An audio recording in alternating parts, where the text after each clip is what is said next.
नमस्कार मेरे किसान भाइयों, स्वागत है आप सबका एक बार फिर। किसान भाइयों, गन्ना बुआई का जो सीज़न है, जो समय है, वो बिल्कुल ज़ोर शोर से चला हुआ है। इस सीज़न में सबसे ज़्यादा सवाल जो पूछा गया किसानों द्वारा वो ये है कि गन्ना बुआई में हम कौन कौन से खाद डालें, कौन कौन सी दवाई डालें। क्योंकि 0238 में किसान बहुत परेशान है पिछले 2 सालों से, इसीलिए ज़्यादा जो ध्यान है किसानों का वो दवाइयों के ऊपर है।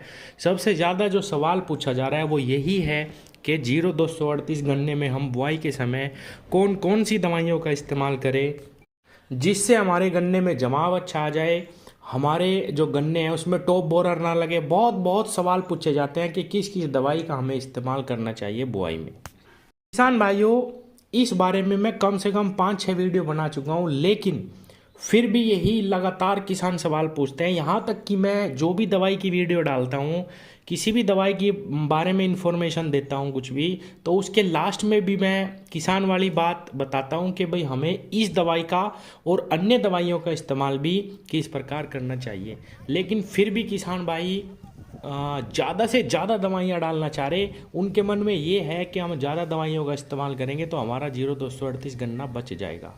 आज की इस वीडियो में मैं आपको एक बार फिर बताने की कोशिश करूंगा, समझाने की कोशिश करूंगा कैसे हमें दवाई प्रबंधन करना है, किस प्रकार से हमें अपने गन्ने में जो 4-5 स्प्रे लगानी है जिससे हम अपने गन्ने को भी बचा लें और हमारा खर्च भी कम हो। किसान साथियों, इस तरीके से हम शुरुआत करते हैं, इस तरीके से समझते हैं कि जब भी हम गन्ने की बुआई करें या किसी अन्य फसल की भी हम बुआई करें तो हमें केवल एक अच्छे कीटनाशक का इस्तेमाल करना चाहिए। अगर आप ये समझते हैं कि मैं 4-4 दवाइयाँ लगाऊं और मेरा गन्ना ज़्यादा जमाव कर जाएगा, या मेरा गन्ना 6 महीने तक मुझे कुछ दवाई डालने की ज़रूरत नहीं पड़ेगी, या आप ये समझते हो कि भाई मेरे गन्ने की लंबाई और मोटाई ज़्यादा हो जाएगी ज़्यादा दवाइयाँ डालने से, तो ये बिल्कुल सरासर गलत है।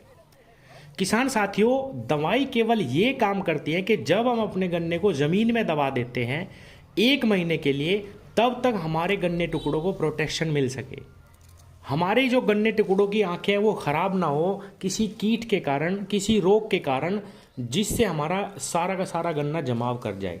ऐसा बिल्कुल नहीं है कि अगर आप 4 दवाइयाँ डाल लेंगे तो आपके गन्ने की जो फसल है वो ज़्यादा अच्छी होगी, ऐसा बिल्कुल नहीं है। किसान साथियों, एक चीज़ और मैं इसमें यहीं पे ऐड करूं कि हर दवाई के रिजल्ट केवल 20 दिन के ही होते हैं। आप अगर बहुत सारी दवाइयाँ डालेंगे तो ऐसा बिल्कुल नहीं है कि आपको 20 प्लस होते हुए उसके 4 महीने के या 3 महीने के रिजल्ट मिल जाएंगे, ऐसा बिल्कुल नहीं है। और एक बार जब गन्ना जमाव कर जाता है उसके बाद उस पर जब बाहर हम स्प्रे लगाते हैं वो ज़्यादा काम करती है, ना कि जो ज़मीन में हमने 4-4 दवाइयाँ डाली है वो काम करेंगी। किसान भाइयों, मैंने कई सारी वीडियो में ये भी बताने की कोशिश करी कि जब आप दुकान पे जाते हैं, दुकानदार का मकसद होता है ज़्यादा से ज़्यादा अपनी चीज़ों को बेचना। अगर आप दवाई की दुकान पे जा रहे हैं तो वो ज़्यादा से ज़्यादा कोशिश करेंगे आप ये भी ले जाओ वो भी ले जाओ। किसान भाइयों, आप अगर कोई भी दवाई इस्तेमाल करते हैं, मान लीजिए आप सिंपल जो सबसे ज़्यादा दवाई डाल ली जाती है वो है रीजेंट यानी फिप्रोनिल। अगर आप बुआई में फिप्रोनिल का इस्तेमाल करते हैं वो भी आपके गन्ने को 20 दिनों तक प्रोटेक्शन देगी और आपका गन्ना बाहर आ जाएगा। दूसरी चीज़, जो भी उसके संपर्क में कीट आएंगे, वो चाहे वाइट ग्रब हो, सफ़ेद गिंडार या फिर दीमक हो, ये फिप्रोनिल भी उसको बहुत अच्छे से कंट्रोल कर लेगी। आप एक दवाई थायोमेथोक्सम का इस्तेमाल कर लो, एक दवाई फिप्रोनिल, बहुत हो जाती है इतनी दवाई। बाज़ार में भी कई सारी दवाइयाँ ऐसी आ रही है जिनके साथ फंजीसाइड का और कीटनाशक का कम्बिनेशन आ रहा है, आप एक दवाई वो डाल सकते हैं। इनसे अलग ये सारी एक साथ मिक्स नहीं करनी, मैं जो भी बता रहा हूँ वो सिर्फ एक एक इस्तेमाल करनी है। बताने का मकसद सिर्फ यही है कि आप खर्च कम करिए, 4-4 दवाइयाँ मत डालिए। बाज़ार में से आप कोई भी सिस्टमिक दवाई अगर लेके आते हैं, सिस्टम में उतर जाती है वो दवाई और आपको बहुत बेहतरीन परिणाम देती है, आपको 4-4 दवाइयाँ लगाने की आवश्यकता नहीं है। किसान भाइयों, पता नहीं क्यों कुछ मेरे किसान भाइयों के मन में ये बात बस चुकी है कि अगर हम 3 दवाई, 4 दवाई या 5 दवाइयाँ डालेंगे तो ही हमारा गन्ना बचेगा, जबकि ऐसा बिल्कुल नहीं है। 0238 गन्ने में किसान भाइयों हमारे क्षेत्र में रेड रोट का रोग अभी नहीं है। आप ये ना समझे कि आप गन्ना बो रहे हैं और आपका गन्ना बोते ही यानी जैसे ही बाहर निकलेगा वो बैठ जाएगा, ऐसा बिल्कुल नहीं है। कहीं पे भी मैंने ऐसा नहीं देखा। गन्ना केवल और केवल टॉप बोरर और फंगस की बीमारी से खराब होता है जब बरसात शुरू होती है। उससे पहले 0238 में कोई भी बीमारी पिछले 2 साल से नहीं देखी जा रही। जमाव अच्छा आता है, 1 महीना 2 महीना 3 महीने तक भी गन्ना बिल्कुल सही चलता है। लेकिन समस्या कहाँ आती है, जब हमारा गन्ना बड़ा बड़ा हो जाता है। किसान भाइयों, इसके लिए मैंने कई वीडियो में बताया कि आप 8 खूड़ पे 1 खूड़ खाली छोड़िए, जिससे आप अपने बड़े बड़े गन्ने में भी 20 से 25 दिन पे एक हल्के कीटनाशक की स्प्रे लगा सकें।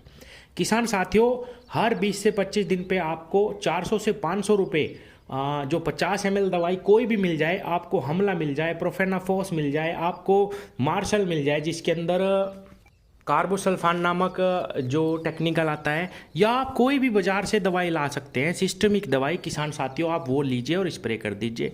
पोका बोइंग का जब बरसात में समय आता है तो आप इसके साथ कोई फंजीसाइड भी ऐड कर सकते हैं। किसान भाइयों, इतना सा ही काम है, समय पे दवाई लगानी है, उसी से ही आपका गन्ना बच जाएगा। आपको ये नहीं करना कि मैं 4 दवाई लगाऊं 6 दवाई, उसके विपरीत ही परिणाम मिलेंगे, नुकसान होगा। किसान भाइयों, ये क्लैंट्रानिलिप्रोल साल्ट है जो मैं 2 साल से किसानों को बता रहा हूँ। ये कोरोजन वाला साल्ट है। इस तरीके से आप समझिए, जो कोरोजन के अंदर क्लैंट्रानिलिप्रोल 18.5% साल्ट आता है, उतनी ही मात्रा इस साल्ट की सीसी में आती है। वर्टिगो, फटेरा, बहुत सारी जो दवाइयाँ हैं अच्छी अच्छी, उनमें यही साल्ट आता है। आप इस दवाई का भी इस्तेमाल कर सकते हैं। ये केवल 4000 में 1 लीटर मिलती है। आप इसको 30 बीघे में स्प्रे में लगा सकते हैं। किसान साथियों, इसको कम से कम 2 बार ज़मीन में चला दो, पानी में चला दो या खाद में मिला के डाल दो। और जब भी आप एक हल्के कीटनाशक का स्प्रे करें, इस दवाई को केवल 100 से 150 ml उसके साथ मिला के स्प्रे करते रहिए। किसान भाइयों, आपके गन्ने में कोई भी दिक्कत नहीं आएगी। 3-3, 4-4 टेक्निकल लगाने की ज़रूरत नहीं है। और हाँ, अगर ये आपको मंगाना है तो वीडियो के ऊपर जो नंबर मैं दे रहा हूँ उस पर आप व्हाट्सएप करके इसको मंगवा सकते हैं मेरे पास से। और अगर आप खुद लेने आना चाहते हैं तो बुढ़ाने का एड्रेस मुझसे पूछ लेना, ये कहाँ से मिलेगी मैं आपको बता दूंगा। तो किसान साथियों, इस वीडियो का केवल बनाने का यही मकसद है कि हर तीसरा किसान यही पूछ रहा कि मैं बुआई में क्या डालूं। बुआई में आप डीएपी जो भी खाद डालते हैं, एक डीएपी होगी, एक ह्यूमिक एसिड हो गया, एक उसमें कीटनाशक का इस्तेमाल करिए, एक माइक्रोन्यूट्रिएंट का इस्तेमाल करिए। यही चीज़ें आप लगा के बुआई करिए। इसमें कोई बहुत बड़ा रॉकेट साइंस नहीं है। बहुत ज़्यादा दवाइयों का इस्तेमाल नहीं करना, हल्की दवाइयों का समय समय पे इस्तेमाल करना है। किसान भाइयों, इसी से ही आपका 0238 गन्ना बच जाएगा।